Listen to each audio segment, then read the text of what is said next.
ان کے اندر یہ بات مشہور ہے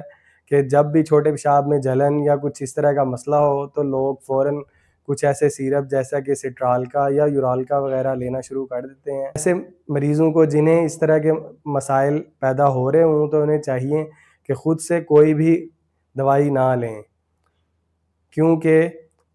یہ سیرپ بنیادی طور پر پیشاب کی پی ایچ کو زیادہ کرتا ہے، یعنی کہ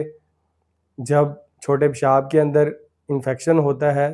تو کچھ مریضوں کے پیشاب کے اندر تیزابیت بڑھ جاتی ہے، جس کی وجہ سے انہیں یہ مسائل ہو رہے ہوتے ہیں۔ لیکن کچھ مریض ایسے بھی ہوتے ہیں جن کے قدرتی طور پر پیشاب کی پی ایچ پہلے ہی زیادہ ہوتی ہے تو اور ان کے جراثیم اسی زیادہ پی ایچ کے اندر زندہ رہ رہے ہوتے ہیں۔ پی ایچ کا مطلب تیزابیت ہے۔ تو جب ایسے مریض اپنی مرضی سے خود ہی یہ سیرپ لینا شروع کر دیتے ہیں تو الٹا یہ ان کے پیشاب کی پی ایچ کو بڑھا دیتا ہے، تو وہ بیکٹیریا اور زیادہ بڑھنا شروع کر دیتے ہیں، جس کی وجہ سے بجائے یہ مسئلہ حل ہونے کے ان کا مسئلہ اور زیادہ خراب ہونا شروع ہو جاتا ہے۔